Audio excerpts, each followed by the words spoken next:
Et salut tout le monde, c'est Fury Ninja, j'espère que vous allez bien. Aujourd'hui, nous allons parler d'une théorie qui concerne donc la fusion et Maître Wu, mais je vais pas trop vous spoiler. Juste avant, je vous invite à liker et partager la vidéo, cela m'aide beaucoup pour y continuer. En ce moment, j'étais un petit peu absent pour justement préparer cette théorie, et bien évidemment à vous abonner, comme ça, cela m'aide vraiment à continuer les vidéos en particulier.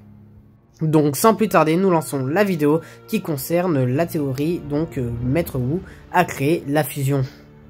Donc juste avant de commencer, je tiens à dire que oui, on est tous au courant que Maître Wu a créé la fusion, enfin a provoqué la fusion. Comment justement, c'est ce qu'on va essayer de répondre lors de cette vidéo. Bien évidemment, durant cette vidéo, je vous propose ma théorie qui donc pour moi est la plus plausible. Peut-être que pour vous, du coup, vous penserez que c'est totalement faux. Peut-être que vous-même trouverez la théorie débile. Pour moi, c'est juste un petit peu à quoi je penserai. Donc je suis curieux un petit peu de savoir également votre avis sur comment est-ce que Maître Wu a provoqué la fusion. Enfin bref, sans plus tarder, nous allons commencer la vidéo. Tout d'abord, pour comprendre la théorie, il faut d'abord savoir ce que c'est que la fusion. Donc la fusion est un événement que le premier maître du Spinjitzu a eu en vision après qu'il ait créé les 4 armes du Spinjitzu, qu'il a appelé la coalescence. On peut apprendre cette information à partir de l'épisode 11 de Ninjago Dragon Rising saison 1 partie 2, quand les ninjas sont donc dans le temple des cœurs de dragon. Donc la fusion est un événement qui consiste à réunir les 16 royaumes, dont je suis en train de faire une série actuellement sur ma chaîne qui parle de chacun des royaumes en particulier.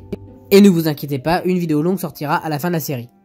Donc revenons à la vidéo. Donc la fusion est un événement qui rassemble les 16 royaumes en particulier, dont le premier maître du Spinjitzu a eu une vision concernant la fusion. Alors du coup on ne sait pas comment la fusion a été provoquée, donc moi j'ai ma petite théorie et on va du coup en parler maintenant. Mais encore on va devoir mettre un petit point avant de commencer la théorie, c'est simplement concernant Maître Wu. À partir de la saison 1 de Ninjago Dragon Rising, on peut remarquer que Maître Wu est assez étrange concernant le parchemin de la coalescence. Il essaie de trouver donc un moyen d'arrêter la fusion et du coup on sait que c'est qu'il essayait de récupérer les cœurs de dragon pour éviter que la fusion se crée. Malheureusement, ça s'est arrivé plus vite que prévu. Pourquoi? Pour moi, cela est en rapport avec plusieurs choix qu'il a fait, enfin plusieurs successions de petits choix qui en a formé un gros choix qui a provoqué la fusion. Maître Wu a donc la connaissance que la fusion est proche et que quelque chose allait être déréglé parmi les 16 royaumes, ce qui allait donc les rentrer en fusion.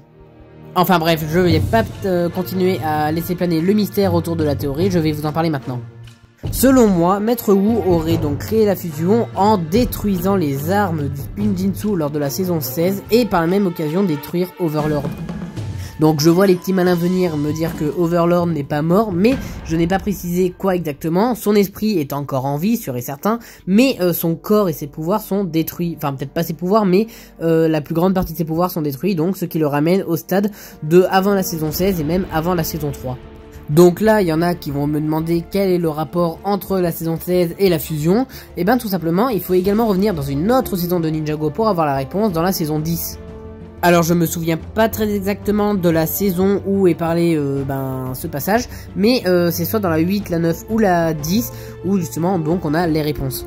À partir de donc la saison en question, on a l'information que les Oni et les dragons ne peuvent simplement pas exister l'un sans l'autre.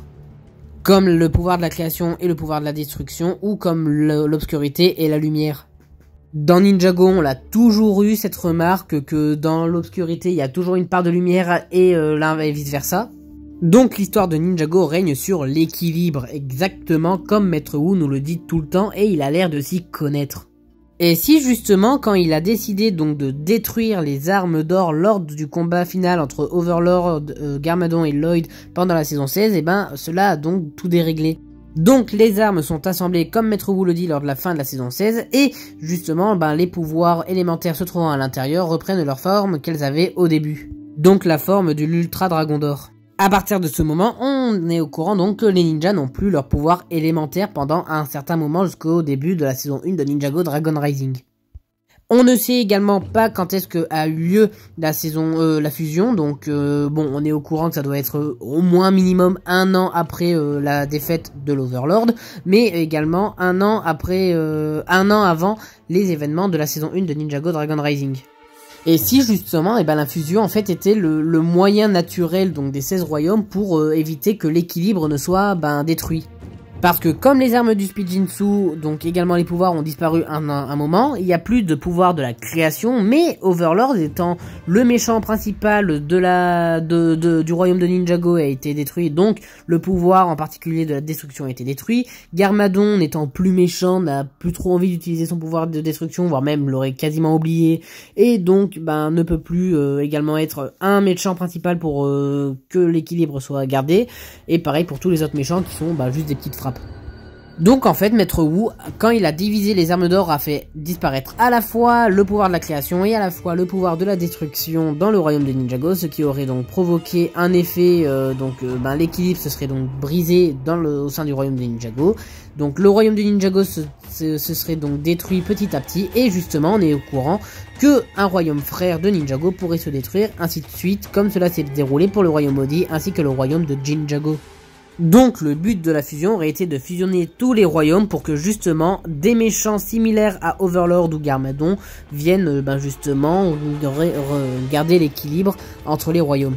Et cela tiendrait la route parce que on est au courant que les cœurs de dragon ont été créés par les 7 dragons sources donc des 16 royaumes qui du coup ont pouvoir de... Donc je pense que les cœurs de dragon ont l'équivalent du pouvoir de création, et du coup il manquait que le pouvoir de destruction. Et pour moi il y a juste il peut y avoir également plusieurs autres gros personnages comme le retour de l'Overlord, mais également les 5 bannis qui ont peut-être les pouvoirs de destruction également. Bon, certes c'est un petit peu flou comme je le raconte, mais c'est un petit peu le topo de ce que je pense. Mais afin d'avoir la preuve ultime, il faut remonter à l'époque du premier maître du Spinjinzu. Contrairement qu'à la fusion, donc dans la saison 1 de Ninjago Dragon Rising, à l'époque du premier maître du Spinjinzu, il a réussi à éviter justement que les royaumes s'unissent en créant les cœurs de dragon. Et si justement en fait la fusion ne s'est pas déroulée à ce moment-là, simplement parce que il y avait un événement de destruction dans le royaume de Ninjago. Donc on sait que à l'époque les deux plus grands entre guillemets semeurs de destruction pour le royaume de Ninjago, c'était Wojira et Overlord. Étant donné que Wojira était endormi au fond de la mer sans fin et que Overlord a été vaincu justement donc par le premier maître du Spinjinzu, mais que justement il a encore ses pouvoirs et son esprit, donc son corps n'existe simplement plus, et la fusion était sur le point de se produire, mais il a réussi à créer donc les noyaux entre temps, ce qui a gardé la fusion éloignée de son époque. Donc justement le but de la fusion est juste de trouver d'autres semeurs de destruction dans les autres royaumes, afin que l'équilibre des 16 royaumes reste justement en vain. Malheureusement, comme on est au courant que le royaume maudit et le royaume de Jinjago ont été détruits, peut-être que d'autres royaumes s'effondrent petit à petit. Ce qui m'étonnerait vraiment parce que au fil des années, tous les royaumes auraient dû s'effondrer.